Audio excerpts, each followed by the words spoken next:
Buat teman-teman semusang setanah air, jangan lupa ya, tonton sampai akhir, jangan di skip. Sediakan kopi sebelum menonton, karena setelah ini akan ada pembahasan yang berat. Tetap di segmen Kopi Berat. Bapak enggak, ini saya punya musang Iya. musang. Bisa dikatakan head moza lah ya. Gitu. Indukan jantannya itu Bali Moza. Bapaknya ini Bapaknya Bali Moza, sedangkan indukan betinanya itu normal. Panda normal kan. Panda normal. Iya. Berarti ini anaknya kan kalau dari visualnya ketemunya normal ya. Normal. Kalau dari ini ya kasat mata tuh visual kita ngeliat sih normal aja gitu.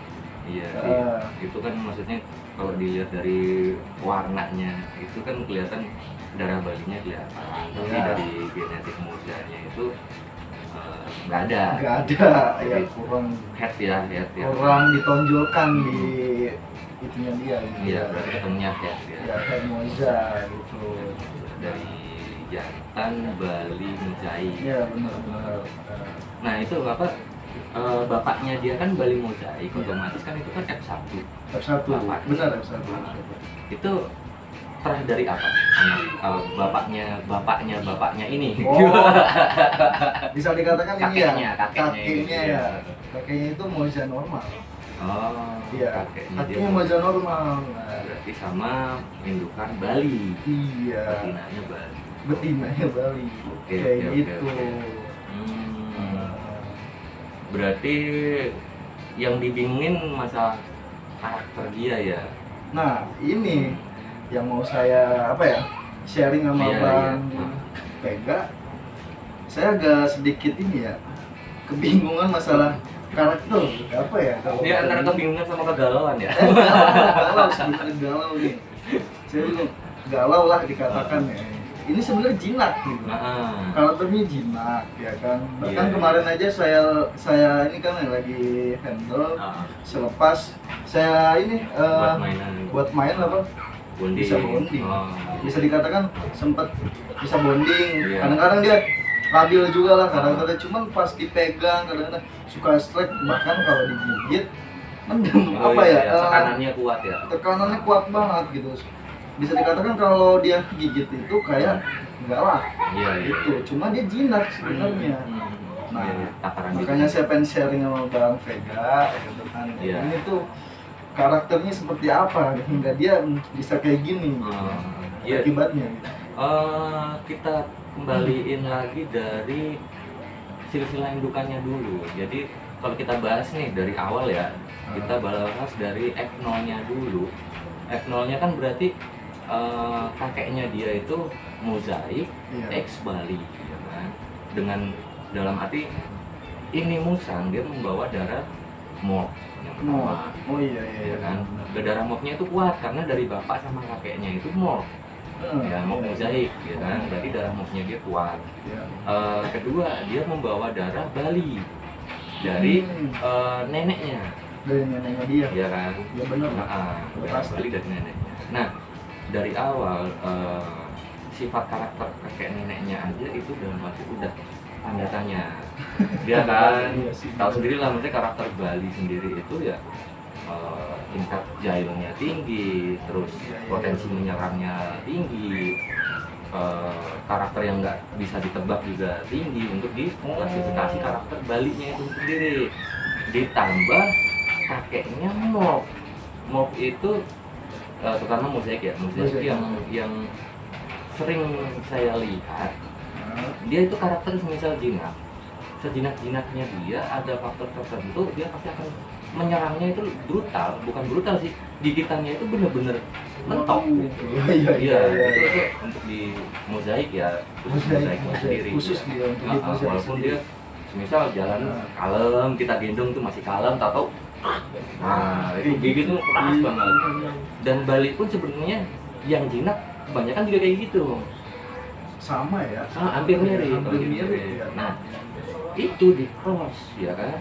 Di cross. Otomatis kan mau nggak mau, secara nggak langsung watak sifat si kakek ini kan turun ke anaknya. Iya. Nah, anaknya ini udah membawa dua sifat. Iya kan, sifat dari mob sama lokalitinya itu sendiri. Iya. Nah, ini anaknya ini hitungan F1-nya dikawinin sama filial 0 atau F0. F0 ini kan karakter liarnya lebih kuat. Iya kan? Iya pastilah. Berarti gimana kan, maksudnya sifat karakter liarnya dari induk dia betina itu masih F0. Liar, F0 kan liar berarti. Sejinak apapun yang namanya F0, sifat liarnya masih kuat. Potensi untuk kembali ke sifat liarnya kuat.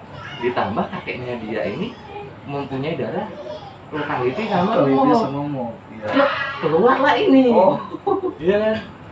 Tuh. Jadi silsilah juga ngaruh banget. Ngaruh di karakter. Makanya kalau saya udah mati ditanyakan karakter nih F1 apa.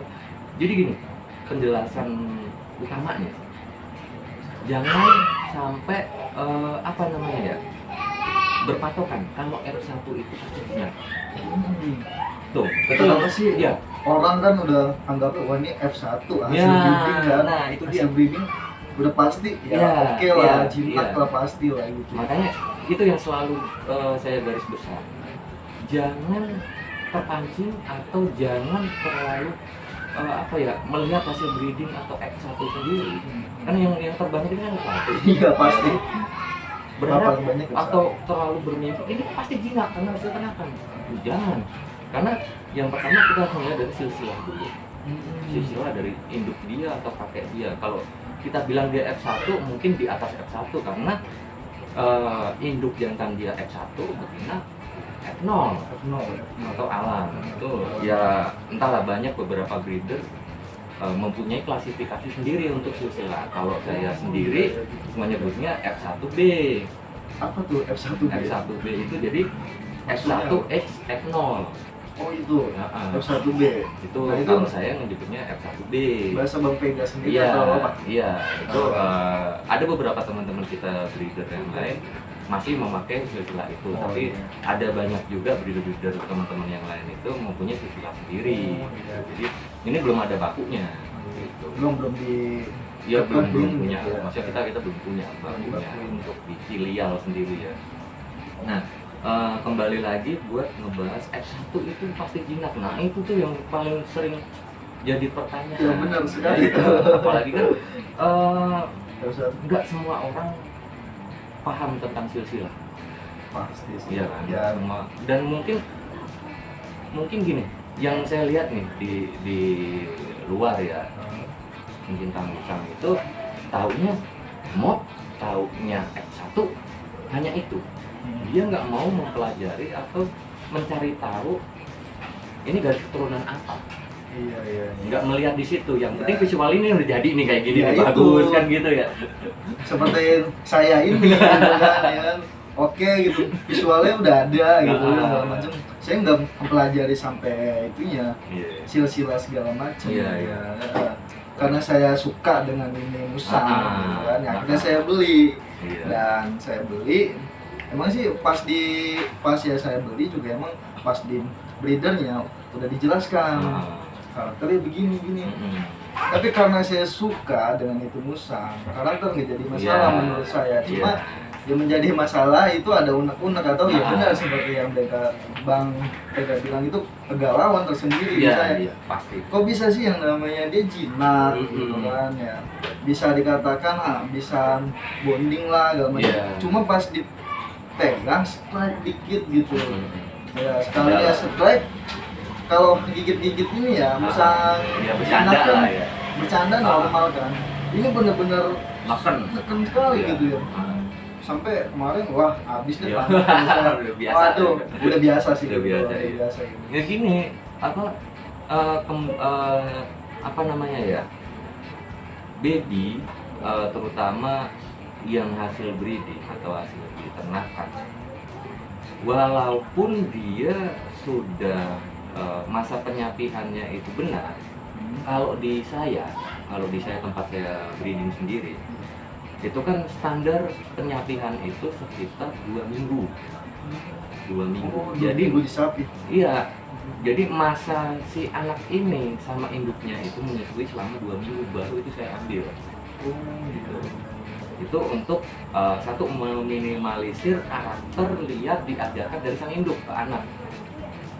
Walaupun induk jinak ya, jangan terlena, jangan terlena. Induk jinak. Kadang orang terlena gini, oh induk gua jinak kan gitu kan. Iya. Anaknya pasti ngikut jinak. Iya kan? Harus ya. Iya, tapi kalau dari ini ya seperti pikir orang-orang awam ya seperti saya inilah kali ya. Nah, ini musang gitu, bukan orang. Musang itu yang namanya habis keluar, itu anak keluar. Induk tuh ngurus dengan insting kan. Insting dia mengurus anak, ya kan? Mengasuh anak sampai dia udah bisa beraktivitas atau buka mata. Nah, di saat ini anak bisa buka mata, secara nggak langsung induk ini mengajarkan cara hidup. Ya kan? Cara hidup itu insting liar karena dia kan F0 atau F1 dengan terang. Iya kan? Insting liar itu dibentuk secara nggak langsung. Namanya bertahan hidup, mengajarkan untuk si anak ini bisa bertahan hidup. Entah dari cara berjalan dia, cari susu ke induknya itu kayak gimana, itu diajarkan. Sampai dia tempat tidur di sebelah mana. Dia nakal petakilan diambil lagi sama itu secara nggak langsung itu diajarkan untuk cara bertahan hidup untuk si anak. Itu udah sifat liar udah dibawa. Makanya kenapa 2 minggu di fase itu anak baby musang ini mendekati untuk membuka mata. Ataupun di proses lebih cepat dia udah mulai buka mata tapi belum melihat secara normal, masih samar. Jadi dia udah buka mata tapi masih samar nih matanya. Otomatis kan dia belum secara maksimal merespon cara induk ini melatih. Nah itu udah kita ambil, kita didik nih dua minggu ya. Itu mulailah. Nah itu kan masih menyusui ya. Menyusui. Udah kita ambil, nah susunya gimana? Nah nyambungnya itu. Nah itu ada beberapa cara lah, ada beberapa cara untuk menyusui anak yang benar kayak gimana gitu. Ya mungkin kalau itu mungkin panjang ya. Next lah. Iya siap. Untuk perawatan baby sendiri. Nah untuk karakter sendiri itu kalau di saya usia 2 minggu itu usia paling bagus untuk kita mencuci otak. Kita bentuk karakter dia dari diri kita sendiri. Dari kita untuk musang itu usia 2 minggu. 2 minggu itu kita cuci otak tuh. Kita masukin sifat-sifat baru dari manusia biar dia dalam arti sifat liar itu sedikit menjauh. Walaupun ada. Tetap masih ada. Pasti masih ada. Ada fase tertentu. Makanya kalau yang saya lihat di teman-teman yang lain hasil F1 terutama di MOK, kebanyakan di usia 7-8 bulan ke atas, bahkan 1 tahun up, 2 tahun itu karakter udah mulai jahil atau kemungkinan besar udah nggak bisa dipegang. Mayoritas. Karena apa? Yang saya temuin kebanyakan masa penyapian itu dia mencari status aman. Dia bisa 1 bulan, 1 bulan setengah. Kan status aman, dia udah bisa aktivitas, udah gede, bentar lagi belajar makan kan gitu. Nah itu sebenarnya terlena di situ. Karakternya dari sang induk udah diajarin secara total. Nah mungkin ini juga dulu di sapinya lebih dari usia batas maksimal yang biasa saya pakai. Dia udah bisa beraktivitas. Jadi potensi gigitnya masih ada, ditambah dia membawa darah Bali gitu. Biasanya sih ya. Gimana ya? Biasanya kalau dia membawa darah Bali, kalau di jam-jam tertentu nih kayak pagi sampai sore dia agak malam. Agak malam. Iya, tapi kalau udah mendekati maghrib malam, wah itu brutal dia. Itu untuk musang Padang, lokality. Iya, lokality Bali sama atau F1 yang membawa darah Bali. Kalau ini gimana ya? Bener nggak dia kalau pagi sampai sore itu dia agak kalem, malam bener brutal ya kan? Iya, pagi sampai sore enggak lah, sampai jam 4 kali ya masih bisa dihandle, sampai jam 5 juga masih enak lah. Pas sudah mendekati sore lah udah mulai itu aktif banget sumpah. Serius pas udah sampai ya ini ya kayak gini. Iya. Udah malam gitu ya hampir nggak bisa dipegang. Serius hampir nggak bisa dipegang. Kalaupun saya handle kewalahan ya. Serius dah. Ya mau nggak mau siap lubang gitu kan. Iya, serius dah. Nah itu dia, itu tuh yang aduh bikin kegalauan saya juga gitu dalam arti darah Bali itu sensitif gitu, sensitif. Darah Bali emang Lebih sensitif kayak gitu ya. Karakternya dia ya. Nah, sebenarnya sih belum terlambat karena usia dia kan masih berapa? 3 bulan kan? Belum ada ya? Belum sampai 3 bulan. Iya. Belum sampai 3 bulan. Cuma ini dianggap sih sama orang udah 3 bulan ya karena badannya. Iya. Tapi kalau kita ngelihat dari gigi ya, Oh dia dari SKL kan juga kelihatan. Iya sih ada sih. SKL kan ada SKL yang belum. Jadi di usia dalam anggaplah ini kita ambil kotornya aja 3 bulan. Bisa 3 bulan aja karakternya udah kayak gitu. Iya kan? Di situ yang masih galau. Nah, itu.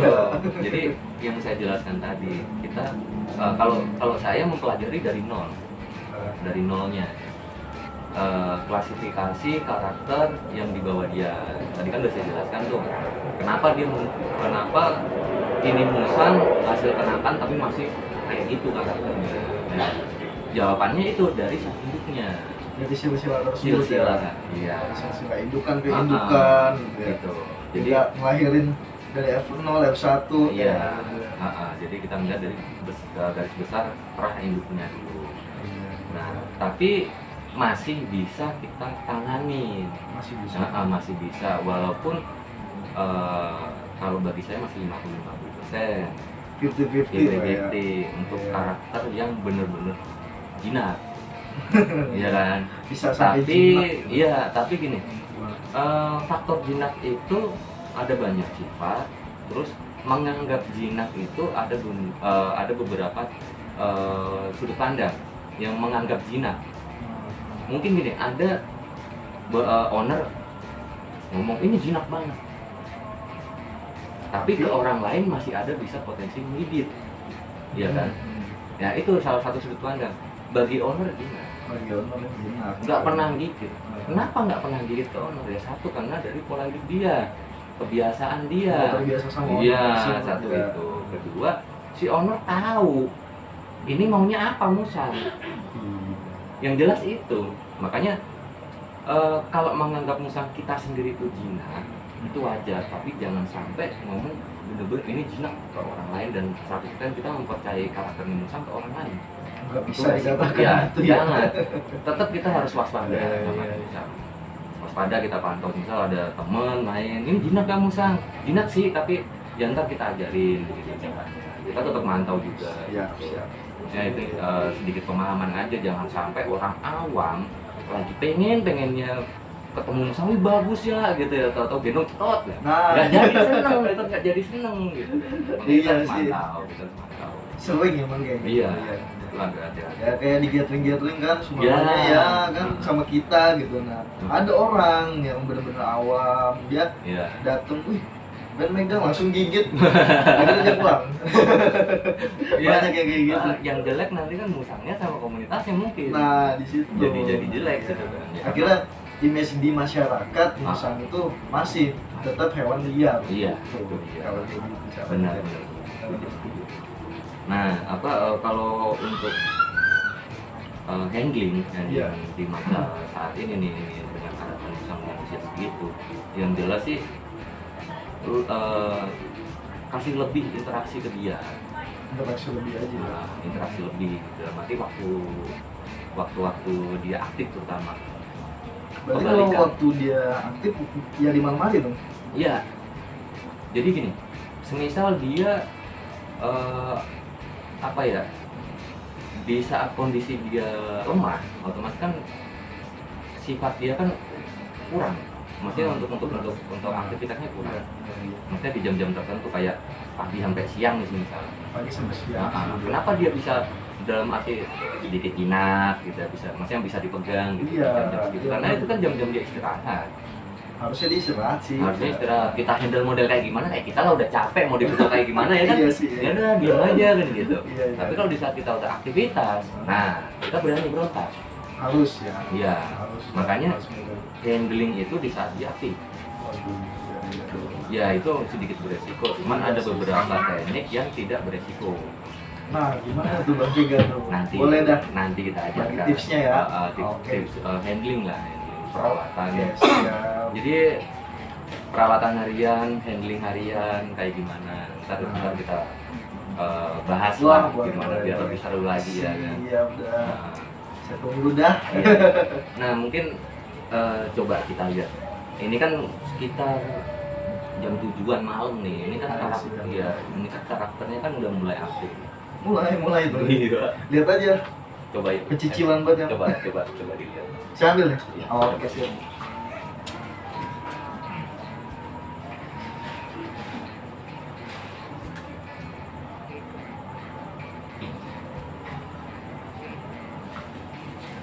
Wah, guys, ini dia musangnya. Tuh, ya kan? Iya. Ya kan? Iya. Tuh, ya kan? Ini jinak musangnya tuh. Wow. Kalau gigit, ya kan? Iya, benar. Parah kan? Tuh. Iya. Ini kalau ngeliat dari bulunya, memang fisik baliknya lebih kuat. Iya, tuh. Kalau ngeliat dari ini. Tuh. Tuh. Baliknya ini baliknya lebih kuat ini.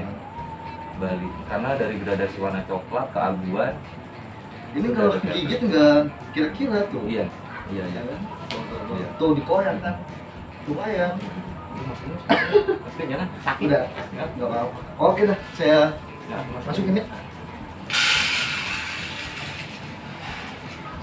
Iya, dia emang lebih dominan baliknya. Balik walaupun darah mozaiknya dia kuat, tapi dari visual baliknya lebih kuat juga gitu. Makanya tekanan dia nggak kontrol. Itu dia. Kalau balik kan tekanan nggak kontrolnya gini, dia gigit masih gerak, dengan apa itu gerak. Iya kan? Tadi aja kan ngeliat kan, wah dikoyak terus. Terus. Tapi kalau mozaik itu dia gigit sekali gigit, tak lepas. Udah. Itu aja ya. Atau 2 kali tekan satu titik udah. Itu mozaik. Nah kalau balik itu mengoyak. Atau kalau dia lagi bermain, dia sebenarnya nggak gigit galak untuk menyerang, enggak. Dia bercanda nggak kontrol. Gitu. Nah itu dia. Itu sifat atau watak lah. Watak itu kan susah untuk diri. Iya kan kalau dikatakan kalau galak nggak mungkin bisa digendong, bisa dipegang.